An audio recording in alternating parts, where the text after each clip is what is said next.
Assalamu alaikum wa rahmatullahi wa barakatuh. Welcome to another episode of Gumato Generale. Last time, I don't know whether most of you will remember, but I did an interview with a lady by the name Gumato, and that particular interview went viral on my channels, both on TikTok and Facebook. Hi, hello, Team Gumato Generale. My name is Gumato Denge. I am from Marsabit County, specifically North Horsham County. So I want to ask you, what is the most unique thing about the Gabra community as a culture? Okay, we have quite a lot of many unique things from the Gabra community. Okay. And one thing is we are very cultured.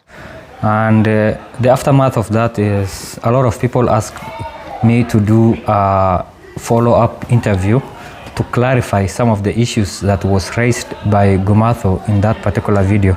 So as a devil's advocate, I decided to do a follow-up interview, and guess who?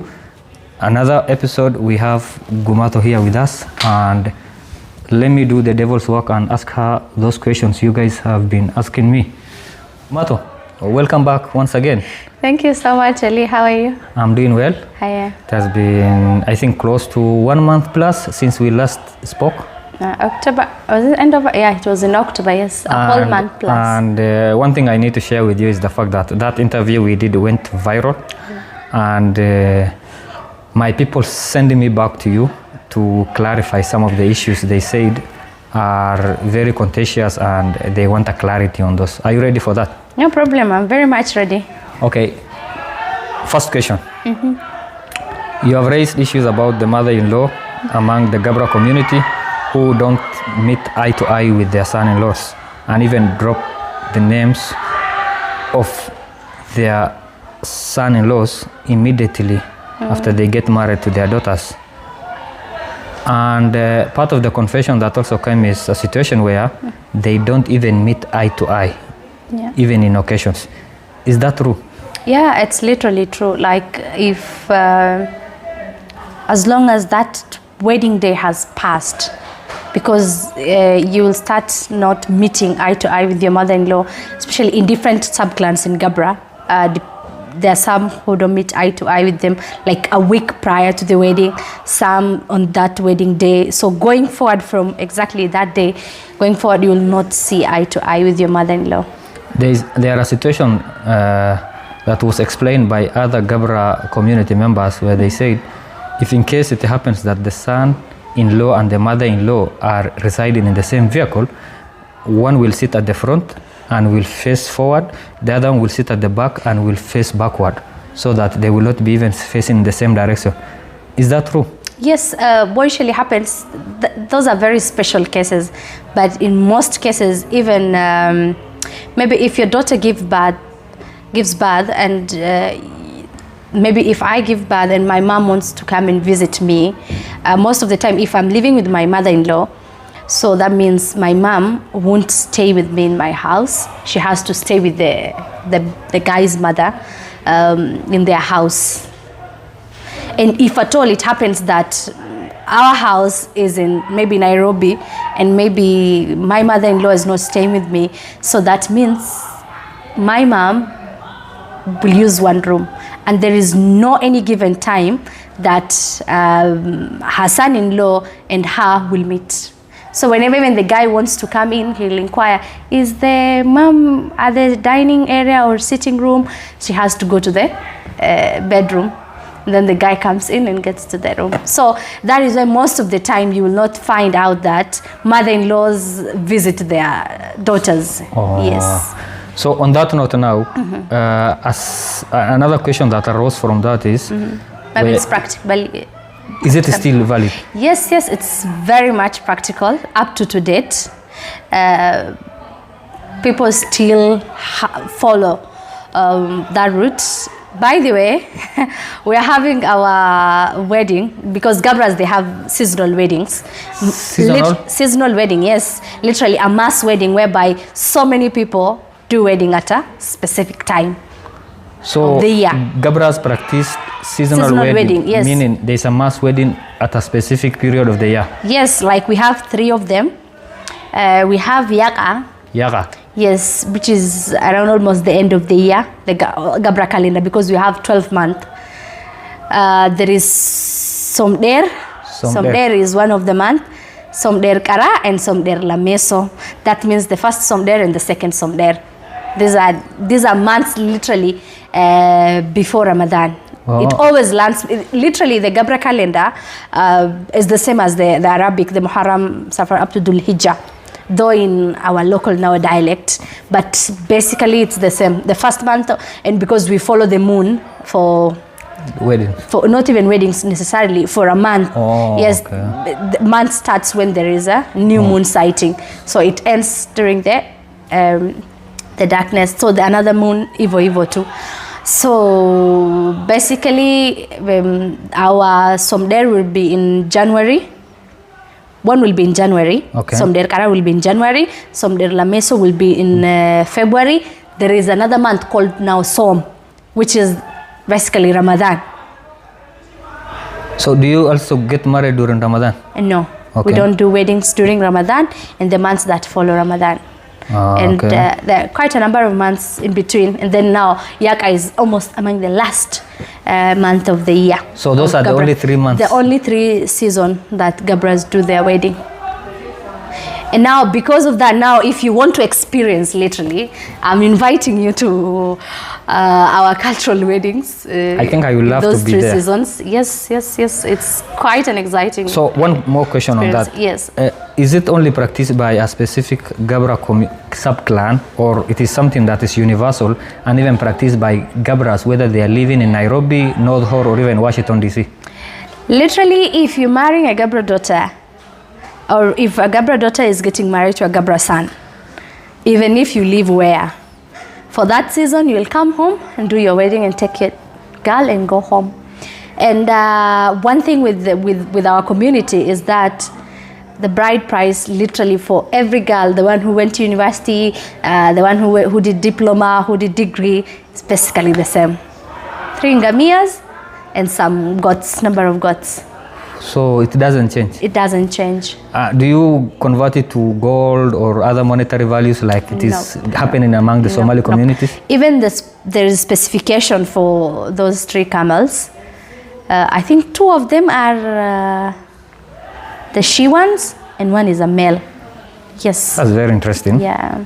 And by the way, those are the main, it's called Gal Halala. Like that means like these are the real wealth for that family. Now they can even, the offsprings of those camels, they can be given to their daughters when they get married as a gift. Yeah. Okay. Yeah. One of the things that also came out clearly was there is a word called kumikitili.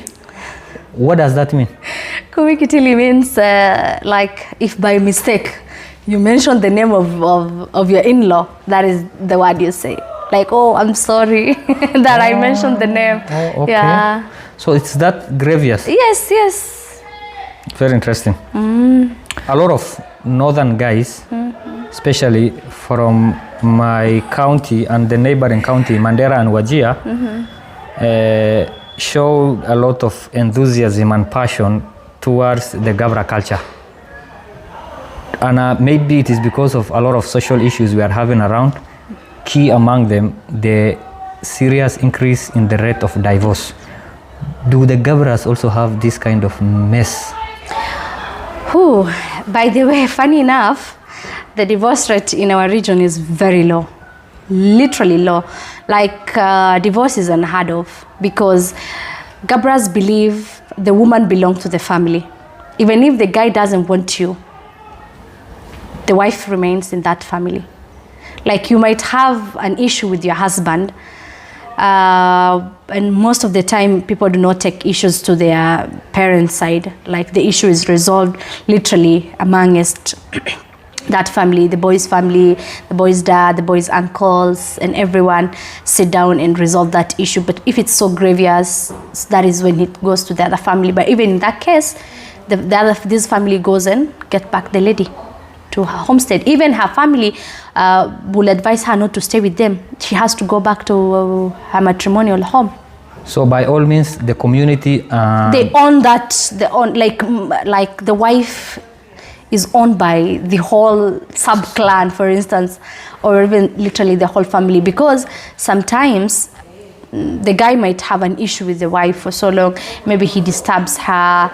So if there is such issues between this family, the guy might go and marry another one, but the lady still stays in that family, especially if she has kids for that family. So they are the ones to bill her, to do everything. So she rarely goes or have any So divorce. the societal norms basically goes against the divorce. Yes. Maybe some grievous issues, but it's very low still, though, things are gradually coming And up. I now understand where the energy, the passion, and the enthusiasm among the boys from my region comes from.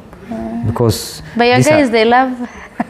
now, which brings me, takes me to the next question. Yeah. One of the things that also came up clearly was everyone, literally, the boys were asking, is Gumato married?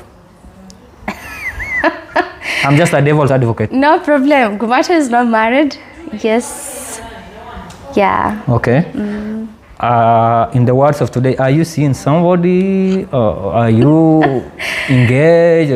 What's going on? I'm okay where I am. You are okay where you are. Yes. So that means you are not alone. I'm not looking for someone. In short. That's very heartbreaking. And I think I'm heartbroken on behalf of my guys. Mandera, Wajir people, I'm very sorry. That was the best I could do to at least, tag her along when I post this on Facebook. But it is what it is. Move on. The final one. Now, Even if I want to get married, knowing the kind of stories that are coming from that region, I don't think if I'll want a guy from that place. What do you mean the kind of stories? No, like the divorce rate number one is so high. Personally, I'm the only daughter of my dad. I don't come from a polygamous family. So I don't want to go far from home. I just want to remain home. Okay. Yes. Does that have something to do with the number of wives the Somali men tend to marry?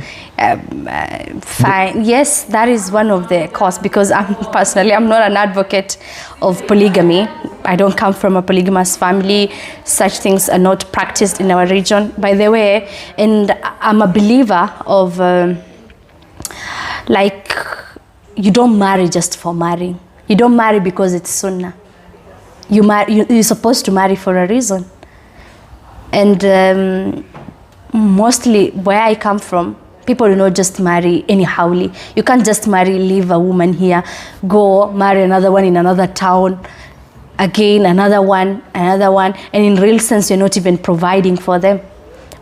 For you to marry, it's a special case. I believe that needs a special Yes. sittings where we and those special cases sit down and talk about this matter in depth.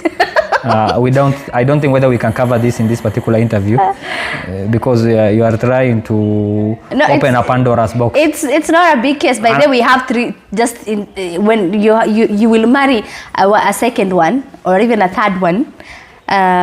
Number one, if your wife has not given birth to a boy child, like if you've just given birth to girls only, which is the problem of a man. By the way, Kushites need to know that ladies do not produce Y chromosome, so it's the men. So if the lady gives birth to just female only, a guy marries a second one too. Of course, a man has to continue his lineage. One thing you need to understand. I don't have an issue with that. Let me tell you. Yeah. This cannot be even. It transcends even the culture thing, because the only people who can continue your genes and your lineage are the boys. I don't have a problem in that situation for a guy to marry, but one thing people need to know that ladies do not have capability of giving birth to a guy, because the XY chromosome, it's men who have.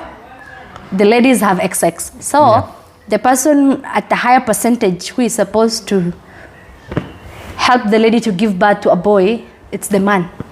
But trying the luck is not bad. You see? So that is one situation. The second one is if your wife dies. That is the time you marry the second. No, there's a third one. It's only 3. So the third one is if you have a lot of wealth and you need another person to help you, a helper. Don't you know that having many wives and children is a source of wealth also? There is just a lot of garama.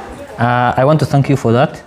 And I am sure once I post this also, other questions will arise. Yes. And I want to believe that you will still be ready to accommodate me for another interview. No problem.